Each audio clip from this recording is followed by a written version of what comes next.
उस छोटे से मानसिक पाप की उन्होंने कितनी बड़ी सजा पाई। और फिर अज्ञानता के चलते धीरे से उनमें से एक कबीर साहब के कान के पास आया और धीरे से बोला कि गुरुजी, आपने यहां नहीं बैठना चाहिए, ये नीच का घर है, बाहर हमारी थू-थू हो रही है, लोग भला बुरा कह रहे हैं, गुरुजी आपने यहां नहीं बैठना चाहिए। तो परमेश्वर तो केवल उसी घटना के लिए वहां बैठे हुए थे, क्योंकि बाकी तो सबकी परीक्षा हो चुकी थी, खाली अर्जुन और सर्जुन की परीक्षा बाकी थी, क्योंकि वो बाहर गए हुए थे। तो बाकी की परीक्षा परमात्मा ने हाथी पे बैठ के ली, और उन दो की परीक्षा परमात्मा ने गणिका के अपनी बेटी के घर पे बैठ के की। यानी इससे यह भी साबित होता है कि वर्तमान में हर भगत की परीक्षा का रूप भिन्न भिन्न होता है, भिन्न भिन्न हो सकता है। पता नहीं मेरी वो परमात्मा कौन से रूप में परीक्षा ले ले, आपके साथ में किस घटना को जन्म दे के परमात्मा आपकी परीक्षा ले ले, और ले रहा हो वर्तमान में। तो यह नहीं देखना चाहिए कि परीक्षा का केवल एक ही रूप है, पता नहीं किस रूप में आपकी परमात्मा परीक्षा ले ले। ये वैक्सीन का जो टीका लगवाया जा रहा है डर से, यह भी परीक्षा है। ये उन आत्माओं की परीक्षा ली जाएगी जो आत्माएं कमजोर हैं। किसी भगत को आर्थिक परेशानी देके परमात्मा उसके धैर्य और संतोष की परीक्षा लेगा कि आज इसको इतने पैसों की सख्त जरूरत है और इसको कोई नहीं दे रहा, कहीं से नहीं मिल रहा, परमेश्वर के प्रेरणा से उसको कोई पैसा नहीं दे रहा। ऐसी परिस्थिति में पैसों की प्राप्ति के लिए क्या तरीका अपनाता है? चोरी करेगा, किसी से झूठ बोल के लेगा, किसी को धोखा दे के लेगा, किसी को दान के नाम पे ठगेगा। वो सारी उसकी परीक्षा, वो देखना चाहता है परमात्मा कि ये कौन सा रास्ता अपनाता है, नैतिक या अनैतिक, वो उसकी परीक्षा। किसी के पुत्र की मृत्यु हो जाती है, किसी की पत्नी की मृत्यु हो जाती है, कोई भयंकर तरीके से बीमार हो जाता है, वो घटनाएं उस भगत की परीक्षाएं हैं। तो अर्जुन सर्जुन की परीक्षा का परमेश्वर ने वो माध्यम चुना था। और फिर उन्होंने कहा कि परमात्मा आपको यहां नहीं बैठना चाहिए, ये नीच का घर है। तो परमेश्वर कबीर साहिब जी ने कहा, अरे भाई अर्जुन सर्जुन रे नालायको, इतने वर्षों से मैं तुम्हारे को जो मेरे पास था मैंने दिया, ज्ञान समझाया, और फिर तुमने क्या शिक्षा मेरी ग्रहण की? तुम मुझे कह रहे हो कि ये नीच का घर है और तुम मुझे यहां ना बैठने की सलाह दे रहे हो। तो परमेश्वर ने गरीबदास जी महाराज जी के रूप में जो सदग्रंथ साहिब की रचना की और उन सारी घटनाओं का विस्तार से वर्णन किया, तो कुछ वाणियां परमेश्वर ने हमें बताई। अर्जुन सर्जुन ने कहा कि अर्जुन सर्जुन जब परमेश्वर के पास में गए तो वाणियों के माध्यम से गरीबदास जी महाराज जी ने समझाया।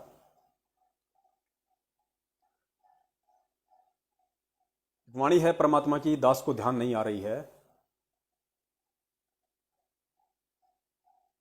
हाँ, गरीबदास जी महाराज ने लिखा है कि अर्जुन सर्जुन बावड़े सतगुरु की प्रतीत, कि जो बाहर गए हुए थे अर्जुन सर्जुन, वो सतगुरु की प्रेरणा से, सतगुरु के शब्द रूपी आदेश से कि भाई अब आ जाओ। तो अर्जुन सर्जुन बावड़े, बावड़े यानी ये हरियाणा का शब्द है, बावड़े यानी वापस आए। जैसे कोई पिता अपने पुत्र को किसी काम के लिए भेजे और फिर वो चाहे कि ये ना जाए तो उसको कहता है कि भाई वापस बावड़ जा, वापस बावड़िया, वापस आ जा। तो अर्जुन सर्जुन बावड़े जहां गए हुए थे वहां से वापस आए। अर्जुन सर्जुन बावड़े सतगुरु की प्रतीत, सतगुरु की प्रेरणा से। और सतगुरु यहां ना बैठियो, यो द्वारा है नीच। उन्होंने कहा कि परमात्मा यहां मत बैठना, यो नीच का द्वार है, यो नीच का घर है।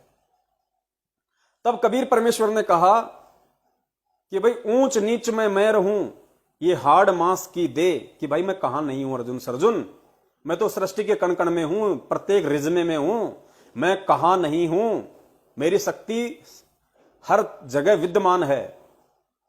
तो ऊंच में भी मैं हूं, नीच में भी मैं हूं, जिसको तुम समझते हो अपनी थ्योरी से। जो पंडित है उसको तुम ऊंच कह देते हो, जो नीची जाति में उसको तुम नीच कह देते हो। ये तुम्हारी अपनी परिभाषा है, जबकि अध्यात्म में ऊंच नीच की परिभाषा जाति के हिसाब से नहीं, गुरुदेव ने बताई उसके कर्मों के हिसाब से होती है। अगर एक शूद्र वर्ण का व्यक्ति यदि अच्छे कर्म करता है तो वो ब्राह्मण है, और एक ब्राह्मण वर्ण में उत्पन्न व्यक्ति यदि नीच कर्म करता है, शराब पीता है, मांस दारू बीड़ी गुटखा काला बाजारी चोरी जारी शास्त्र विधि को त्याग के मनमाने तरीके से भक्ति करता है, तो वो नीच है। तो परमेश्वर ने कहा कि ऊंच नीच में मैं रहूं ये हाड़ मांस की दे, और अर्जुन सर्जुन समझियो तुम करियो शब्द सने, कि नालायको तुम इस चीज के चक्कर में पड़ना छोड़ दो कि मुझे कहां रहना है, कहां नहीं रहना, कहां बैठना, कहां नहीं बैठना। मुझे शिक्षा देके मेरे गुरु बनने की कोशिश मत करो। अर्जुन सर्जुन समझियो तुम करियो शब्द सने, यानी मैंने तुम्हें जो शब्द दिया है, जो मंत्र दिया है, तुम उससे प्रेम लगाओ, उसकी भक्ति करो, गुरु को शिक्षा मत दो। और कहा कि भाई आज के बाद तो तुम मेरे गुरु बन गए, तुमने मुझे शिक्षा दे दी कि गुरुजी आपने यहां नहीं बैठना चाहिए। तो पुण्यात्माओं, ये कितना बड़ा संकेत इस छोटी सी घटना में है। और गुरुदेव ने बार बार समझाया कि हमने संतों की करनी को नहीं देखना, हमने संतों की कथनी के ऊपर चलना है। करनी मतलब जो कर्म आपका गुरु कर रहा है, वो कर्म आपने फॉलो नहीं करने, उस कर्म को देख के नहीं चलना। आपने सतगुरु की जो कथनी है, जो कथन है, जो वचन है, जो सत्संग है, उन सत्संगों में आपके गुरु ने आपको जो निर्देशित किया है, उस तरीके से आपको चलना है, आपने फॉलो करना है। संतों की करनी को नहीं, उनकी कथनी को देख के चलना है। तो वर्तमान में किस कदर भगत समाज धोखा खा रहा है, किस कदर काल प्रेरित सतलोक आश्रम मैनेजमेंट हरियाणा सतगुरु जी की कथनी के विपरीत हमसे कुकर्म करवा रहा है। राजनीतियां, आरक्षणबाजी, देहदान, रक्तदान, कभी सोना उतरवाता है, कभी गेहूं दान। आजकल तो गेहूं का भी एक नया आदेश आ गया कि गुरुजी का आदेश है, नामदान केंद्र पे गेहूं की सेवा कर सकते हो, गेहूं की बोरियां दान कर सकते हो।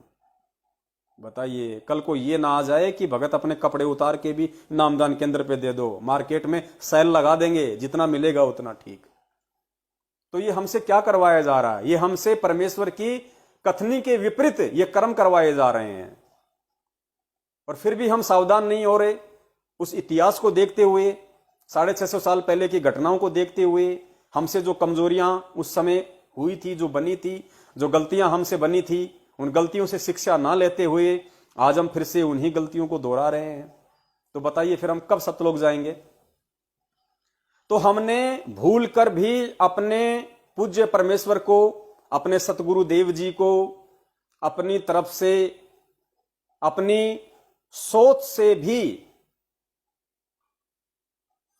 कोई दिशा निर्देश या कोई आदेश देने की नहीं सोचनी है कि मैं गुरु जी को यह सलाह दे दूं। नहीं, गुरु अगर आपसे सलाह भी मांगे तो वो भी आपकी परीक्षा होगी। आप यही कहिए कि हे अंतर्यामी, हे जाने जान, हे परमात्मा, मुझ दो कोड़ी के जीव मालिक, मैं तो पत्थर समान हूं परमेश्वर, मैं तो आपकी आज्ञा के बिना, आपके आशीर्वाद के बिना परमात्मा मैं तो बोल भी नहीं सकता अपनी तरफ से। और मुझ बुद्धिहीन को, मुझ जड़मती को परमेश्वर इतनी अकल कहां जो मैं आप जैसे महापुरुष को परमेश्वर सलाह दे सकूं।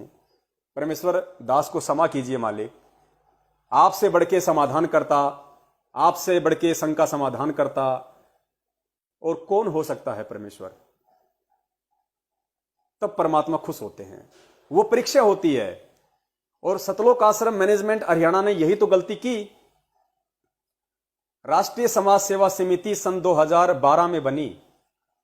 आप जब उसका संविधान पढ़ेंगे, इन्होंने एक 12 पेज का संविधान बना रखा है राष्ट्रीय समाज सेवा समिति के संचालकों ने, सतलोक आश्रम मैनेजमेंट हरियाणा वालों ने, जिसमें गुरुजी का भाई, गुरुजी का जवाई, गुरुजी के बेटे, गुरुजी के रिश्तेदार, ये स्टेट कोऑर्डिनेटर जिसके सदस्य हैं, मेंबर हैं, इन सब ने मिलके एक 12 पेज का राष्ट्रीय समाज सेवा समिति का एक प्रारूप बनाया, संविधान बनाया। उस प्रारूप के नियम नंबर 12 को जब आप ध्यान से पढ़ेंगे, नियम नंबर 12 जब आप उसको ध्यान से पढ़ेंगे तो उसमें लिखा हुआ है, क्या लिखा हुआ है राष्ट्रीय समाज सेवा समिति के इन महापुरुषों के द्वारा, कि राष्ट्रीय समाज सेवा समिति संत रामपाल जी महाराज जी से किसी भी कार्य में कोई दिशा निर्देश नहीं लेगी। संत रामपाल जी महाराज जी का काम केवल शास्त्रों का अध्ययन करना, निष्कर्ष निकालना और उसके बाद सत्संग करना ही रहेगा। अन्य सभी प्रकार की जिम्मेदारियों से संत रामपाल जी महाराज जी को फ्री रखा जाता है, मुक्त रखा जाता है, मुक्त किया जाता है। यानी इन काल प्रेरित लोगों ने अर्जुन सर्जुन की तरह इस ज्ञान को ना समझ के, सतगुरु को ना समझ के, और उस सारी सृष्टि के रचनहार कुल मालिक कबीर परमेश्वर को एक सेवा दे दी कि आपने केवल स्वाध्याय करना है और सत्संग करना है, इसके अलावा आपको सारी सेवाओं से मुक्त रखा जाता है।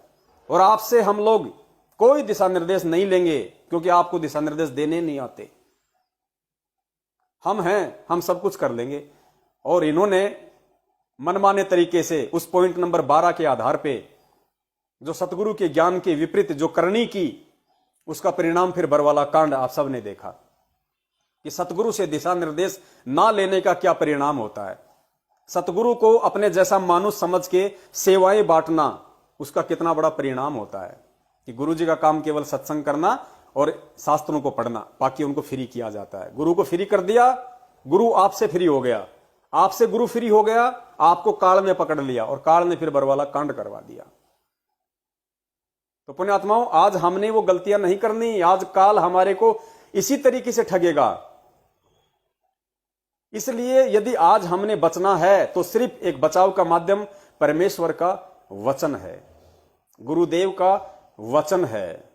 और गुरुदेव के वचन उनके सत्संगों में हैं, गुरुदेव के आदेश उनके सत्संगों में हैं, गुरुदेव के आदेश इस नित्य नियम पुस्तिका में हैं, जिनका आगे चल के हम विस्तार से जिक्र करेंगे, वर्णन करेंगे, समझने का प्रयास करेंगे।